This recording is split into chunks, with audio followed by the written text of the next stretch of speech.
Alright, सो हम लोग आज क्लास में एक चेयर बनाने वाले हैं। It's a club chair. ये क्लब चेयर जो है जनरली पेपर फ्राई और अमेजन इस टाइप की वेबसाइट्स पे आपको देखने को मिलेगी। तो सबसे पहले इमेज को इंपोर्ट करते हैं सॉफ्टवेयर में और फिर 3D मॉडलिंग पॉली मॉडलिंग की मदद से इसको पूरा पूरा डेवलप करेंगे। तो इमेज इंपोर्ट कैसे करेंगे? देखो, सबसे पहले चीज है कि मैंने चूंकि इमेज के पार्ट डेवलप कर रखे हैं। फॉर एग्जांपल, मैंने फ्रंट और साइड की इमेजेस निकाल रखी है। तो जैसे फ्रंट की जो इमेज है वो फ्रंट में डालूंगा मैं, और साइड की जो इमेज है वो मैं साइड में डालूंगा। तो यहाँ पर मेरे को सबसे पहले एक चीज का क्लियर करना है ध्यान की, भाई मैं कौन कौन से पार्ट को यूज करने वाला हूँ अपनी इस डिजाइन के लिए।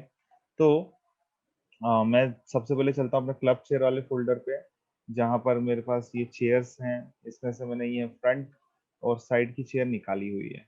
ठीक है। सो सबसे पहले देखेंगे इसका डायमेंशन क्या है, और ये साइज क्या दी गई है चेयर की। तो यहाँ प्रॉपर्टी में मैं जाऊंगा, और यहाँ प्रॉपर्टी में मेरे को इसका डिटेल में दिया गया है 1101 बाय 1210। ये डायमेंशन है। अधिकतर मतलब हमेशा हम लोग जानते हैं जो पहली वैल्यू होती है वो है विड्थ, और दूसरी हाइट होती है। हाँ। सो यहाँ पर ये चेयर नाम का देखो मेरे फोल्डर आप देख पा रहे हैं। ये फोल्डर, इसके अंदर देखो कई फोल्डर बन गए। ये ऑटोमेटिक बन जाते हैं, जैसे मैंने क्रिएट डिफॉल्ट किया ना, तो ये ऑटोमेटिक बन जाते हैं। तो इस टाइप से अब मुझे करना क्या है, अब मुझे सिंपली जो मैंने चेयर्स फाइनल की हुई है, ओके, जैसे कि मेरी फ्रंट चेयर, साइड चेयर है ना, ज्यादा से ज्यादा लगेगी तो बैक चेयर का मैं यूज करूंगा। तो एटलीस्ट ये तीन इमेज को तो मैं फिलहाल यहाँ पे कॉपी करता हूँ। और क्या करना है ध्यान से देखिएगा। ये जो मेरा क्लब, ये जो मेरा चेयर वाला फोल्डर है, इसमें मुझे जाना है सीन एसेट्स में, और सीन एसेट्स में जाना है मुझे इमेजेस में, और इमेजेस में जाके मैंने पेस्ट कर देना है कंट्रोल पी, है ना। तो ये यहाँ पर इमेजेस पेस्ट हो गई। ये इसका फायदा ये है कि अब आपका एक फोल्डर है, तो फाइलें भी आपकी इसमें सेव होनी है, सब कुछ इसमें होना है। तो ये आपके लिए बहुत ही बेनिफिट रहने वाला है कि आप किस में क्या प्रोडक्ट रखने वाले हैं। ठीक है। ऑलराइट, सो यहाँ से अब मैं जब अगर ये वही प्रोसेस अल्ट बी दबा के ये यूज फाइल करके, अब जब मैं फाइल लाऊंगा तो यहाँ आप देखेंगे कि चेयर्स मौजूद हैं, क्योंकि मैंने एक प्रॉपर फोल्डर अब इसका डेवलप किया हुआ है। तो यहाँ से फ्रंट वाली इमेज को मैं कर लूंगा ओपन। ठीक है। और इसको ओपन करने के बाद अप्लाई टू एक्टिव व्यू मैं इसमें ऑप्शन कर दूंगा। तो ये अप्लाई टू एक्टिव व्यू करके ये ऑप्शन मैंने डाला, और इस पे ये आ गई, देखो आ गई। पर अभी ये किस पे हिसाब से चल रही है? मैच रेंडरिंग आउटपुट के हिसाब से। तो मेरे को क्या करना है, इसको मैच व्यू पोर्ट करना है, ताकि ये व्यू पोर्ट के हिसाब से मेरे सेट रहे। तो मैच व्यू पोर्ट करूंगा, तो अप्लाई टू एक्टिवेट करूंगा, तो देखो अभी भी खींची खींची सी आ रही है। ठीक है। तो अल्टीमेटली व्यू पोर्ट छोड़ा था तो व्यू पोर्ट आ गया, रेंडर की सेटिंग्स भी छोड़ी थी तो रेंडर सेटिंग हो गई। लेकिन एक जो बिटमैप है, वो इसको, जो इसकी ओरिजिनल डिजाइन है उसके हिसाब से इसको लेके आएगा। ठीक है। अब इससे बचना कैसे है, मतलब कि मेरी जो रेंडर की सेटिंग है वो भी प्रॉपर दिखाए इसको, और मेरा शेप भी अच्छे से बन के आए। तो उससे बचने के लिए तरीका क्या है कि आप रेंडर सेटिंग में ही अपनी इमेज की साइज डाल दो, तो जिससे कि ये एग्जैक्ट वैसा बन के आए जैसा अपन चाहते हैं, और ये दिखे प्रॉपर। अभी देखो, इसको जूम इन जूम आउट भी कर लूंगा तो कुछ फायदा ही नहीं है, ये इसके साथ एनिमेट तो होने वाला नहीं है। तो इसलिए इसको शुरू में ही एक चीज के साथ डेवलप कर सकते हैं, अगर आपको फिट करना है तो। अल्ट बी में यहाँ पर यूज रेंडरिंग आउटपुट करके हम इसको अप्लाई करेंगे, लेकिन उससे पहले रेंडरिंग सेटिंग्स जो है उसको मैं ठीक कर लेना चाहता हूँ। तो रेंडरिंग सेटिंग्स को ठीक करने के लिए मेरे को F10 दबाना है। ठीक है। तो F10 दबाऊंगा मैं, और यहाँ पर एक विंडो खुलेगा, देखो ये रेंडर सेटिंग का विंडो है।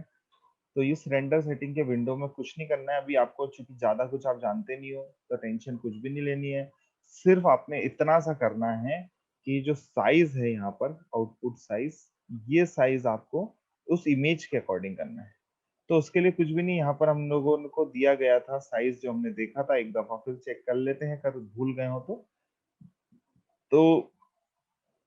ये डिटेल में हम गए और 1101 और 1210 इसका साइज है, तो इसको सेट कर लेते हैं। तो यहाँ टाइप कर देते हैं 1101 1101 और 1210।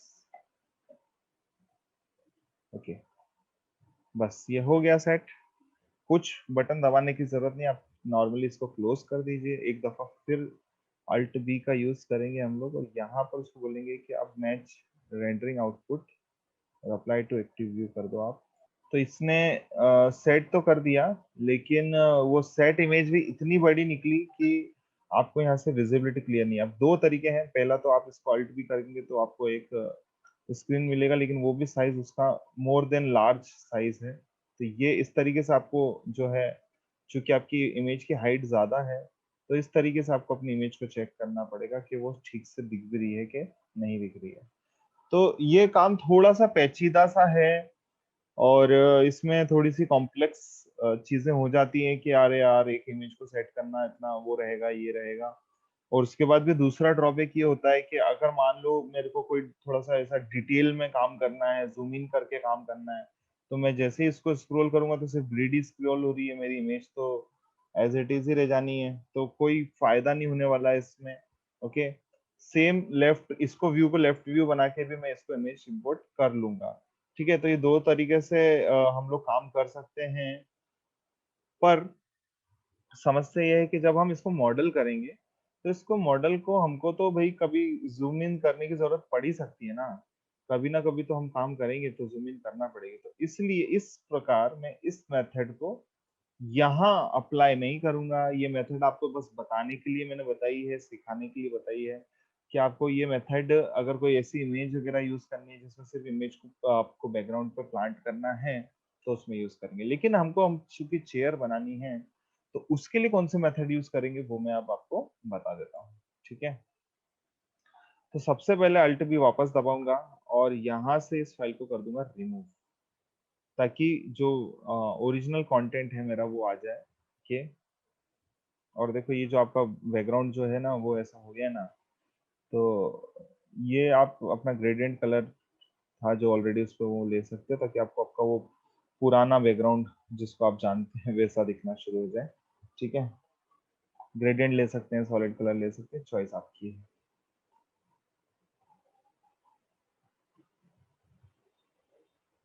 ठीक है, ये ओके। नाउ अब हम आते हैं अपनी प्रोसेस पे कि चूंकि हमको चेयर इंपोर्ट करनी है तो वो हम कैसे करेंगे। तो सबसे पहले क्या हमने साइज प्लान किया था उसका 1101 और 1210। ठीक है, तो हमने लेना एक प्लेन। ठीक है, और इस प्लेन को ऐसे ड्रैग कर लेना है। ठीक है, तो कुछ भी नहीं टेंशन वाली बात, बस ऐसे नॉर्मली ड्रैग कर लो। यहाँ लेंथ और विड्थ आपको मिल जाती है। विड्थ तो हम समझते ही हैं, तो वो हम डाल देते हैं 1101, और जो लेंथ है वो यहाँ पर हाइट का काम करेगी, तो ये है 1210। तो ये थोड़ा जूम आउट कर देता हूँ, ये तो ये आपका एक प्लेन बन के आया। ठीक है, अब करना क्या है, करना ये है कि इसके ऊपर उस इमेज को मुझे पुट करना है। तो पुट करने के लिए मैं क्या करूंगा, पहले तो इसको सॉलिड फॉर्म में रखें ऑब्वियसली F3 दबा के, ताकि जो काम है वैसे मैं कर सकूं जो मैं करना चाहता हूँ। उसके बाद इस पे आपको कुछ नहीं करना है, सिंपली यहाँ से जाके इसको कन्वर्ट कर लेना है एडिटेबल पॉली। ठीक है, उसके बाद प्रेस करना है एम। एम है ना, M for material. M press करना है, एम फॉर मटेरियल। तो ये मटेरियल की इंफॉर्मेशन बहुत डिटेल में हम लोग टेक्सचरिंग की क्लास में फ्यूचर में पढ़ेंगे, पर अभी चूंकि सिर्फ इमेज कैसे इंपोर्ट करनी है वो मैं आपको सिखाना चाह रहा हूँ। तो एम प्रेस करेंगे तो यहाँ पर स्लेट मटेरियल एडिटर खुल जाएगा। दो प्रकार के मटेरियल एडिटर होते हैं यहाँ मोड्स में मिलेगा आपको, एक तो कॉम्पैक्ट मटेरियल एडिटर जो इस प्रकार से दिखता है, और स्लेट मटेरियल एडिटर जो इस प्रकार से दिखता है। स्लेट मटेरियल एडिटर ये एडवांस मटेरियल एडिटर है, पहले ऐसा यूज नहीं होता था, अभी यही चलता है ज्यादा। और जो कॉम्पैक्ट है वो एक प्रकार का पुराना वाला है इसका। ओके, तो अब करना क्या है, सिंपल सी चीज है कि आपने जो है इस पे एक स्कैन लाइन का मटेरियल लेना है, क्योंकि उसी पे ही आप लोग अपना प्रोडक्ट डालेंगे। पर जनरली होता क्या है ना कि ये एक फॉर्मेट दूसरा होता है इसका, जिसकी वजह से ये चीज़ वैसे बन के नहीं आती। जो आप स्किन लाइन ढूंढ रहे हो तो मिलेगी नहीं आपको, तो आप कुछ भी मत कीजिए। वैसे फिजिकल मटेरियल लिया जा सकता है, वो भी कोई खराब बात नहीं है, लेकिन मैं चाहता हूँ कि आप शुरू से ही सही राह पकड़ें। तो ये रेंडरर में देखिए F10 दबाया मैंने, रेंडर सेटिंग खुली, तो ये रेंडरर में देखिए अर्नोल्ड लिखा हुआ है। तो ये अर्नोल्ड को जो है आपको स्कैन लाइन करना है, ठीक है। अर्नोल्ड को स्कैन लाइन करना है, और स्कैन लाइन करके इसको सिर्फ क्लोज कर दीजिए। तो जैसे अब मैंने स्कैन लाइन किया, देखो यहाँ पे चीजें थोड़ी सी अलग हो गई, बदल गई, ठीक है। तो यहाँ पे आप जो है आपको कई प्रकार के मटेरियल्स देखने को मिल जाएंगे। तो स्कैन लाइन मटेरियल भी अपनी प्रॉपर्टीज रखता है। तो स्कैन लाइन को आप खोलेंगे तो इस पे कई प्रकार की चीजें आएंगी। तो यहाँ पे एक स्टैंडर्ड करके मटेरियल आपको देखने को मिल रहा है। स्टैंडर्ड मटेरियल सबसे ये कह लो कि एकदम बेसिक मटेरियल होता है, सिंपल मटेरियल होता है, इसको काफी यूज करते हैं हम लोग। तो यहाँ से कुछ नहीं करना है, ये स्टैंडर्ड मटेरियल आपको मिल गया, पहले नहीं मिल रहा था, अब मिल जाएगा। इसको नॉर्मली ड्रैग करके यहाँ पे ड्रॉप करना है, ठीक है। सिंपल से बस इसको उठा के मैंने इसको यहाँ से यहाँ फेंका, ओके। अब मैं क्या करने जा रहा हूँ, अब मैं यहाँ देखो बहुत सारे नाम लिखे, एम्बिएंट, डिफ्यूज, स्पेकुलर, बहुत कुछ लिखा है। अभी आपको किसी भी चीज पे कोई दिमाग नहीं लगाना, ये सब फ्यूचर की बातें हैं, फ्यूचर में सीखेंगे। अभी आप सिर्फ इतना समझे, डिफ्यूज पे ये जो आगे पॉइंट आपको दिख रहा है, इस पॉइंट को आप ड्रैग करें थोड़ा सा, और जैसे आप ड्रैग करेंगे तो यहाँ पे 4 ऑप्शन दिखने को मिलेंगे आपको, ओएसएल, जनरल, स्कैन लाइन, ये वो। तो आपने जाना है जनरल पे, ठीक है। तो आपने जनरल पे जाके जाना है बिटमैप पे, ठीक है। तो जनरल पे जाके बिटमैप पे जैसे ही आप जाएंगे तो आपका ये वो वाला फोल्डर खुल जाएगा जहाँ इमेजेस रखी हुई है, ठीक है। तो चूंकि फ्रंट की इमेज चढ़ा रहे थे हम लोग, तो फ्रंट पर क्लिक करेंगे और इसको कर देंगे ओके। अब इमेज तो चढ़ गई पर यहाँ दिख नहीं रही है, तो उसको दिखाने के लिए क्या करना पड़ेगा, इसके ऊपर राइट क्लिक करेंगे, ओके। और राइट क्लिक करके यहाँ सबसे टॉप पे मिल रहा है असाइन मटेरियल टू सिलेक्शन। तो जैसे असाइन मटेरियल टू सिलेक्शन किया, देखो चेयर अपनी दिखने शुरू हो गया, ठीक है। किसी वजह से अगर ये फिर भी ना दिखे, तो एक और दफा राइट क्लिक करके यहाँ पर ये जो show shaded in material, show shaded material in viewport वाली लाइन दिख रही है आपको, इस पे भी क्लिक कीजिएगा। इस पे भी क्लिक करने के बाद ये आपको दिखना शुरू हो जाएगी। तो एक तो ये वाला फ्रंट का इमेज मैंने चढ़ा दिया। सबसे अच्छी बात ये है कि इसको मैं जूम इन जूम आउट करूंगा तो ये जूम इन जूम आउट भी होएगा, ठीक है, क्योंकि ये एक प्लेन पे बना हुआ है, ठीक है।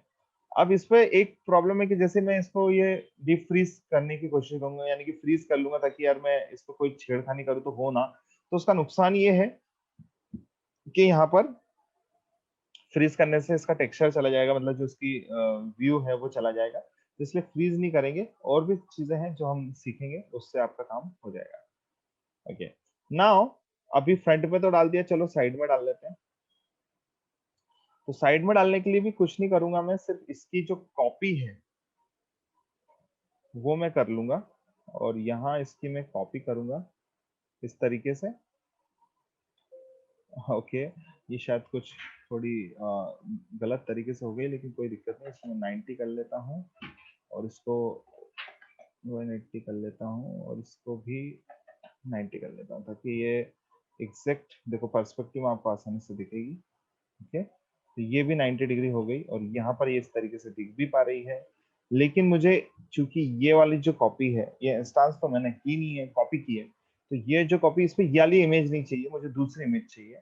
तो इसके लिए कुछ भी नहीं करूंगा, सिंपली वापस एम प्रेस करूंगा, यानी कि मटेरियल का एम, और सब कुछ वही प्रोसेस करूंगा, वापस से स्टैंडर्ड एक और लूंगा मैं, फिर डिफ्यूज में जाऊंगा, जनरल में जाऊंगा, बिटमैप पे जाऊंगा। ये प्रोसेस से घबराइए मत कि आप इतनी दफा करने वाले हैं कि आपको याद हो जाएगी कि यार ऐसे ही करना है, अच्छा इसको। और यहाँ मैं सिलेक्शन, यानी कि इसको सिलेक्ट करना जरूरी, देखिए ये ध्यान रखें कि ये सिलेक्ट होना जरूरी है, और उसके बाद मैं करूंगा, और सिर्फ ये सिलेक्ट होना चाहिए, वो वाला ऊपर वाला ये नहीं सिलेक्ट होना चाहिए, ठीक है। और इसको कर दूंगा मैं असाइन मटेरियल टू सिलेक्शन। तो यहाँ देखेंगे आप कि ये मेरे पास इस पे साइड वाली इमेज चढ़ गई, उस पे फ्रंट है इसी, इस पे साइड है इसी। तो इस प्रकार से ये दोनों इमेजेस मेरे पास आ गई हैं। और अब ये तो काम हो गया कि भाई इमेजेस आ गई, ठीक है। लेकिन अब एक प्रॉब्लम है कि ये जो मेरा पर्सपेक्टिव वाला पार्ट है, देखो यहाँ ग्रिड दिख रही है आपको, आपको पता ही है सारा काम हम लोग यहाँ ग्रिड पे करते हैं। तो ग्रिड वाला जो पार्ट है हमारा, वो पार्ट जो है बिल्कुल उसके ठीक ऊपर ही ये सारी इमेजेस चढ़ी हुई हैं, ठीक है। तो हम लोगों ने तो ऐसा करना नहीं है, हम लोगों ने तो ऐसा कुछ जमाना है कि भाई ये इमेजेस थोड़ी सेपरेट रहे, क्योंकि उस जगह पे तो काम करना है। वो जगह पे अगर ये इमेजेस रहेगी तो काम कैसे करेंगे। अब अगर आप ये सोचो कि मैं इसको यह हाइड कर दूं, ऐसे कुछ कर दूं, आई बंद कर दूं, तो वो सभी व्यू पोर्ट से बंद हो जाएगी, सिर्फ इससे नहीं। तो इसलिए इसको हम लोग क्या करेंगे, अपनी ग्रिड के बिहाइंड में इसको डालेंगे। ओके, तो ग्रिड में बिहाइंड में डालने से मेरा जो सेंस है वो ये है, देखो जैसे देखो अगर आप आगे लेके आओगे ना, आगे, तो इसके ऊपर ऐसे ग्रिड का कोई असर होएगा नहीं। लेकिन जैसे ही आप पीछे लेके जाओगे ना, इस तरीके से, तो इस पे असर होएगा, और ये इमेज आपकी प्रॉपरली काम नहीं करेगी। अच्छा, एक चीज और मैं आपको पहले क्लियर कर दूं कि यहाँ पर ये तीनों को पहले 0 0 0 रखिएगा, ठीक है, दोनों के लिए। तभी कुछ बनाओ, आगे पीछे तभी कुछ करो, तभी मजा आएगा। तो इसको मैं लेके चल रहा हूँ यहाँ पीछे, और इसको मैं वैल्यू दे रहा हूँ करीब 2000, ठीक है, 2000, ठीक है। इसी प्रकार इसको भी मैं यहाँ पीछे खींच रहा हूँ, है ना, ये ग्रिड दिख जानी चाहिए मतलब, तो आप ठीक जा रहे हो मतलब। और इसको भी दे देता हूँ मैं 2000। इसको आप देखेंगे कि यहाँ पर आपकी ग्रिड हो गई है खाली, है ना, ताकि आप काम जो भी करेंगे वो यहाँ दिखेगा। और साथ ही ये जो इमेजेस हैं वो भी अपनी जगह पे ही है, दिख रही है, बस आपको ग्रिड आगे आते हुए दिखी होगी। तो ये जो प्रोसेस है इसको हम लोग यूज करते हैं।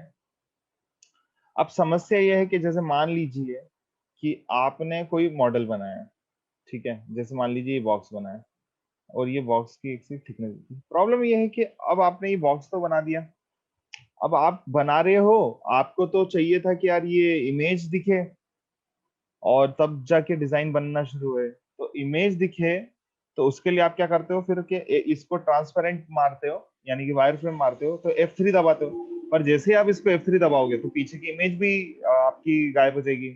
तो आपने ऐसा करना है कि भाई मेरा केवल ये ऑब्जेक्ट जो है वो ट्रांसपेरेंट हो, और इमेज पूरा प्रॉपर दिखे। तो उसके लिए करना क्या है, उसके लिए एक बटन है अल्ट एक्स, ठीक है, अल्ट एक्स।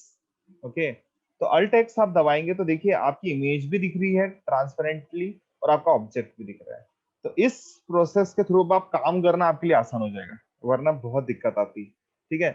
तो ये एक ओवरऑल मैंने आपको बताया कि कैसे इमेज इंपोर्ट करनी है और कैसे चीजें शुरू करनी है। अब इसके बाद आप चाहें तो मन मुताबिक अपने डिजाइन बनाते चलें, आपको कोई प्रॉब्लम नहीं आने वाली इमेज से, और आप काम करते चलें। वैसे भी 3ds Max में एक बहुत अच्छा फीचर है कि आप अगर किसी एक ऑब्जेक्ट के अंदर एडिटेबल हैं, यानी कि आप किसी एक ऑब्जेक्ट के अंदर काम कर रहे हैं, तो वो ऑब्जेक्ट आपको इजीली अपने से बाहर जाने का ऑप्शन देगा ही नहीं, जब तक आप उससे बाहर नहीं आना चाहते हैं।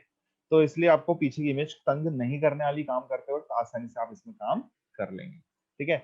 तो मैं ये वाले एक पार्ट को इसको यहीं पे क्लोज कर रहा हूँ, ताकि आपको ये एक सेपरेट पार्ट का वीडियो बन के मिले कि कैसे इमेज इंपोर्ट करनी है, और वो पुराने वाला तरीके में उस तरीके में क्या फर्क है। और उसके बाद इसकी डिजाइनिंग के लिए एक अलग से पार्ट डेवलप कर लूंगा। तो मैं भी कर रहा हूँ अपनी स्क्रीन शेयर स्टॉप।